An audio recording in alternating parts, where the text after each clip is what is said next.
Welcome friends. இப்போ ஸ்க்ரீனில் பார்த்துக்கோங்க சூப்பரான ஒரு வீடியோவை தான் எப்படி மேக் பண்ணதை பற்றி பார்ப்போம். வீடியோ வந்து ஸ்கிப் பண்ணாமல் பாருங்கள். சேனலுக்கு இப்போ தான் ஃபஸ்ட் டைம் இருக்கீங்கன்னா சப்ஸ்கிரைப் பண்ணிவிட்டு வீடியோக்கும் ஒரு லைக் பண்ணிவிட்டு பாருங்கள். இப்போ வீடியோக்குள்ளே போகலாம்.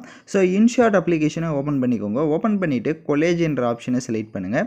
ஸோ அதில் கொலேஜ் ஆப்ஷனை செலக்ட் பண்ணிவிட்டு கிரிட் ஆப்ஷனை கிளிக் பண்ணுங்கள். ஸோ இப்போ நீங்கள் எந்த ஃபோட்டோ வச்சு எடிட் பண்ணலான்னு இருக்கீங்களோ எனி 2 ஃபோட்டோஸை வந்து அதாவது 1 ஃபோட்டோவே 2 டைம்ஸ் வந்து செலக்ட் பண்ணிக்கோங்க. செலக்ட் பண்ணிவிட்டு கீழே பார்த்தீங்கன்னா உங்களுக்கு கேன்வாஷ்னு இருக்கும். அதில் 9:16 ரேஷியோ கொடுத்துக்கோங்க. கீழேயே லே அவுட்னு ஆப்ஷன் இருக்கும். ஸோ அதில் வந்துட்டு நான் சொல்கிற லே அவுட்டை செலக்ட் பண்ணிக்கோங்க. இப்போ கீழே பார்த்தீங்க அப்படின்னா உங்களுக்கு ஒரு லே அவுட் இருக்கும். ஸோ அந்த லே அவுட்டை செலக்ட் பண்ணிவிட்டு ஏதாவது ஒரு ஃபோட்டோ செலக்ட் பண்ணிவிட்டு இங்கே ஃப்ளிப்புன்னு ஒரு ஆப்ஷன் இருக்கும். அது கொடுத்துட்டிங்க அப்படின்னா உங்களுக்கு இந்த மாதிரி வந்து செட் ஆகிடும். ஸோ மேலே இருக்க ஃபோட்டோ கீழே இருக்க ஃபோட்டோ ரெண்டும் ஃபேஸ் கவர் ஆகிற மாதிரி கரெக்டாக வந்து செட் பண்ணிக்கோங்க. இப்போ செட் பண்ணிட்டு டிக் ஐகானை கொடுத்துட்டு மேலே எக்ஸ்போர்ட் ஆப்ஷன் இருக்கும். அதை கிளிக் பண்ணி இப்போ இந்த இமேஜை சேவ் பண்ணிவிடுங்க. ஓம் ஆப்ஷனை கிளிக் பண்ணிக்கோங்க.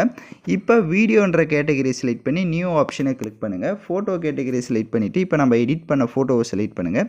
கீழே டியூரேஷன் எத்தனை செகண்ட் வேணுமோ அத்தனை செகண்டுக்கு ட்ராக் பண்ணிவிட்டுங்க.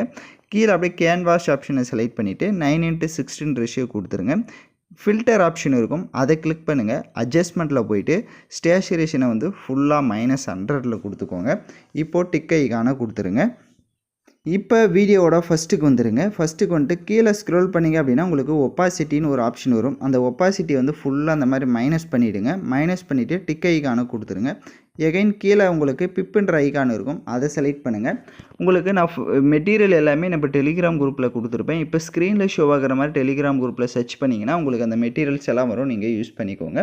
ஃபஸ்ட்டு வந்துட்டு ஃப்ரேம் இமேஜ் கொடுத்துருப்பேன். ஸோ அந்த ஃப்ரேம் இமேஜை செலக்ட் பண்ணிக்கோங்க. ஃப்ரேம் இமேஜை செலக்ட் பண்ணிவிட்டு அதை வந்து லைட்டாக அந்த மாதிரி ரொட்டேட் பண்ணிவிட்டு கொஞ்சம் ஜூம் பண்ணி இந்த மாதிரி சென்டரில் வந்து செட் பண்ணிக்கோங்க. ஸோ சென்ட்ரல்லாம் எப்படி செட் பண்ணியிருக்கணும் இந்த மாதிரி செட் பண்ணிவிட்டு அந்த இமேஜோட டைம் டியூரேஷனை எண்டிங் வரையும் ட்ராப் பண்ணிவிட்டு கீழே பிப் ஐகானை செலக்ட் பண்ணிட்டு ஃபஸ்ட்டு நீங்கள் எந்த ஃபோட்டோ எடிட் பண்ணலான்னு இருந்தீங்களோ அந்த ஃபோட்டோவை செலக்ட் பண்ணுங்கள். கீழே கிராப் ஆப்ஷனை செலக்ட் பண்ணிவிட்டுங்க. 1:1 ரேஷியோவை கொடுத்துட்டு கரெக்டாக ஃபோட்டோஸ் வந்து எந்த அளவுக்கு தேவையோ அதை கிராப் பண்ணிவிட்டு டிக் ஐகானை கொடுத்துருங்க. இப்போ அந்த ஃப்ரேமுக்குள்ளே உங்களோட ஃபோட்டோஸ் வந்து நீங்கள் அலைன்மெண்ட் பண்ணுங்கள். இப்போ நான் எப்படி அலைன்மெண்ட் பண்ணியிருக்கிறேனோ சேம் அதே மாதிரி நீங்களும் உங்களோட ஃபோட்டோஸை வந்து அலைன்மெண்ட் பண்ணியிருக்கோங்க. கரெக்டாக அலைன்மெண்ட் பண்ணிங்கன்னா தான் உங்களுக்கு அந்த வீடியோ வந்து பர்ஃபெக்டாக இருக்கும். ஸோ நான் செட் பண்ணிவிட்டு அந்த இமேஜோட டைம் டியூரேஷனும் எண்டிங் வரையும் ட்ராக் பண்ணிவிட்டு கீழே ஃபில்டர் அட்ஜஸ்ட்மெண்ட்டில் போயிட்டு ஸ்டேச்சுரேஷன்லாம் வந்து ஃபோட்டோவுக்கு எந்த அளவுக்கு தேவையோ கான்ட்ராஸ்ட்டு எல்லாம் கரெக்டாக பார்த்துக்கோங்க. டிக் ஐகானை கொடுத்துருங்க. கீழே உங்களுக்கு பிப் ஐகான் இருக்கும். அதை செலக்ட் பண்ணுங்கள். ஃபோட்டோ கேட்டகரியை செலக்ட் பண்ணுங்கள். உங்களுக்கு பட்டர்ஃப்ளை பிஎன்ஜி வந்து கொடுத்துருப்பேன். ஸோ அந்த இமேஜை செலக்ட் பண்ணிக்கோங்க. இப்போ பட்டர்ஃப்ளை இமேஜை செலக்ட் பண்ணிட்டு அதை வந்துட்டு நான் இப்போ இந்த ஃப்ரேம் மேலே எப்படி நான் செட் பண்ணியிருக்கிறேனோ சேம் அந்த மாதிரி கரெக்டாக வந்து செட் பண்ணிக்கோங்க. அதை வந்து லைட்டாக ரொட்டேட் பண்ணுறதா இருந்தாலும் நீங்கள் ரொட்டேட் பண்ணிக்கலாம். இல்லை அதே சைஸ்லேயே அப்படியே செட் பண்ணுறதா இருந்தாலும் இந்த மாதிரி மேலே அது பக்கம் இந்த மாதிரி செட் பண்ணிடுங்க. அந்த இமேஜோட டைம் டியூரேஷனை வீடியோவோட எண்டிங் வரையே ட்ராக் பண்ணிக்கோங்க.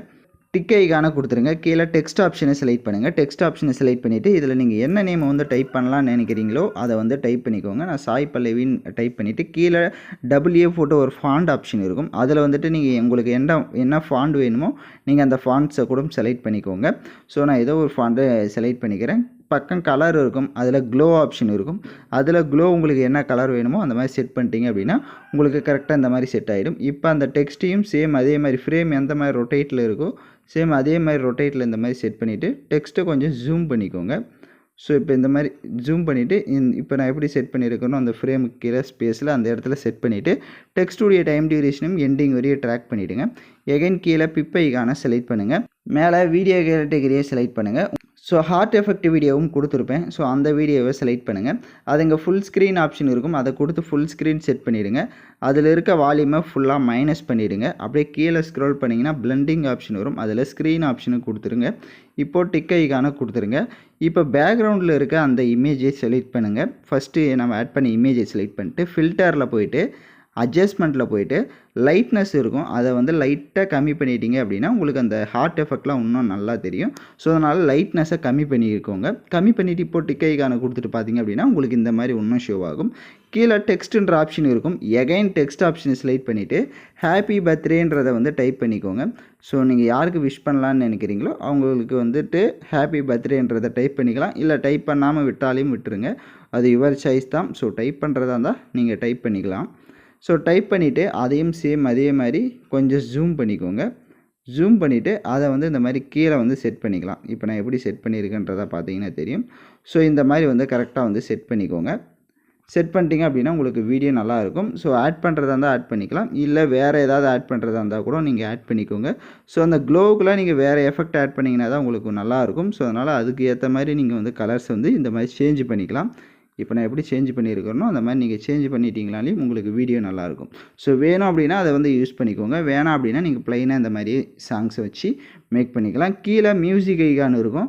அதை கிளிக் பண்ணிவிட்டு ஓனாக உங்களுக்கு பிடிச்ச மியூசிக்ஸை நீங்கள் ஆட் பண்ணிக்கோங்க. ஏன்னா நான் சாங்ஸ் எதுவும் கொடுக்கல, அதனால் உங்களுக்கு பிடிச்ச சாங்ஸை நீங்கள் ஆட் பண்ணிக்கோங்க. நெக்ஸ்ட்டு ப்ளே பண்ணி பாருங்கள். எல்லாம் கரெக்டாக ப்ளே ஆச்சுன்னா மேலே எக்ஸ்போர்ட் ஆப்ஷனை கிளிக் பண்ணி எக்ஸ்போர்ட் பண்ணிவிடுங்க. ஓகே ஃப்ரெண்ட்ஸ், இந்த வீடியோ பிடிச்சிருந்தால் லைக் பண்ணுங்கள், ஷேர் பண்ணுங்கள், சப்ஸ்கிரைப் பண்ணிவிட்டு கூட இருக்க பெல் பட்டனையும் கிளிக் பண்ணுங்கள். அப்போ தான் நம்ம சேனல்ஸில் போடுற எல்லா வீடியோஸோட நோட்டிஃபிகேஷன்ஸும் உடனடியாக வரும்.